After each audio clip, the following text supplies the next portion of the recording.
like cut in the hand, bleeding, packed. Like, this is our last chance. There's no second option. There's like no plan B. If this doesn't happen by the time I'm fucking 30, and that's pushing it. If this doesn't happen by the time I'm 30, like, I'm blowing my head off. Because no offense to anybody who works 9 to 5, but I can't spend the rest no of my disrespect to anyone, but I know that this is probably the only life that I get, and I'd like to leave my mark. Staring at the wall and looking like a bunch of sad. Looking to my eyes and all you see is motherfuckers dead. Toe tagging, bitch, I'm bagging up. That's right. Hello and welcome back to our channel. Today we're going to be talking about one of the most influential rap duos of the past decade, the Suicideboys.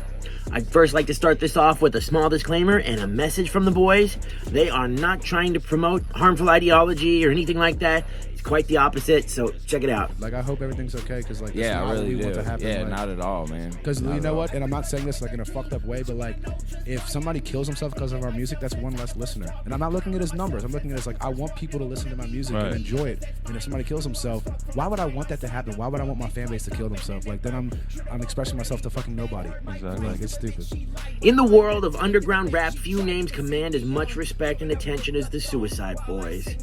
The New Orleans-based duo consisting of Ruby the Cherry and Scrim were formed in 2014 and quickly gained a following on SoundCloud with their dark, aggressive, and often humorous brand of rap. We were doing two separate things, like you said, and we were gonna do like, hey, why don't we do like all these like trill, like screwed up beats and call the EP Trill Clinton, and it would be both of us. Like a bunch of Texas sound and shit. Then he started making a bunch of horror shit, and we're like, damn, let's do another one on a different tip and call that Black Suede. Okay. So we kept coming up with all these little projects, but we were still two separate people. So eventually we just said, fuck it. And he had a song called Suicide, and that song was doing like really good numbers. So we just started calling each other Suicideboys. Yeah. So it was not a reference to the Suicide Girls? No. I actually played a punk show with the Suicide Girls stripping, which was kind of tight. Their DIY ethos and raw production style set them apart from other acts in the scene, and their popularity grew as they continued to release their music online. What influenced you to become like that, you think? To be honest, like, all right, I've always been into like depressing ass music. I'm naturally just a depressed person. Like,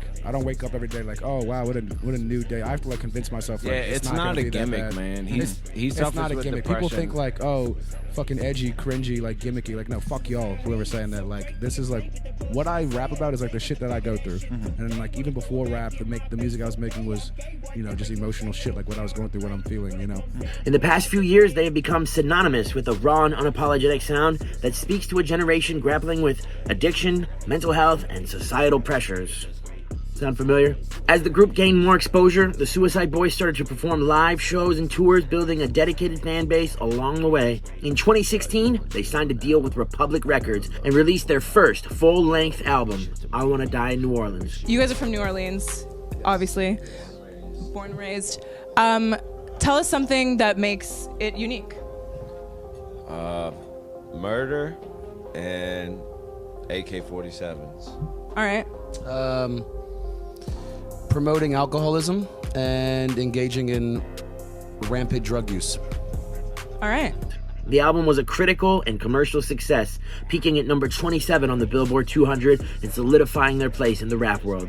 Surprisingly, even the critics seem to love them. Quote, "The Suicideboys are doing something that no one else is doing in rap. They're not afraid to tackle dark subjects like addiction, depression, and suicide. And they're doing it in a way that resonates with their fans." Since then, the Suicideboys have continued to release music and tour, and their popularity has only grown. They have collaborated with some of the biggest names in rap, and their music has been featured in video games and movies. Some of the games their music has been featured in includes Grand Theft Auto 5. Their track Paris is included in the soundtrack for the game's online multiplayer mode.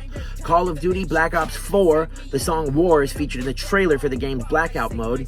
And number 3, NBA 2K20. Their song Saint Laurent is included in the game's soundtrack. It is estimated that they've released over 500 songs, and at an average of 2.5 minutes each, that means you could listen to only Suicideboys for almost 24 hours straight. That is insane. That is longer than watching all 3 of the fucking Lord of the Rings movies back to back to back. They have also started their own record label, G59 Records, which has given them even more control over their career. It's difficult, however, to determine the Suicideboys' most successful song, as their popularity has grown over the years and their music has been well received by fans and critics alike. However, some of their most popular tracks include Paris, Carrollton, Kill Yourself Part 3, and Southside Suicide. These tracks have garnered millions of streams on platforms like Spotify and YouTube and have helped to establish the Suicideboys as one of the most influential rap acts of the past decades.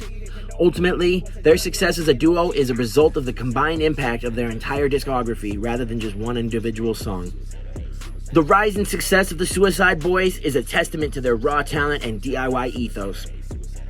From the early days on SoundCloud to their current status as one of the most influential rap acts in the world, they have continued to push the boundaries of the genre and create music that is truly unique. If you haven't already, be sure to check out their music and see for yourself why they're one of the biggest names in rap today. Thanks for watching. Be sure to like, comment, and subscribe for more 5-minute history. And we'll leave you with a goodbye from Ruby himself. Why are you watching this? We're not that interesting. We're just two dudes that make music.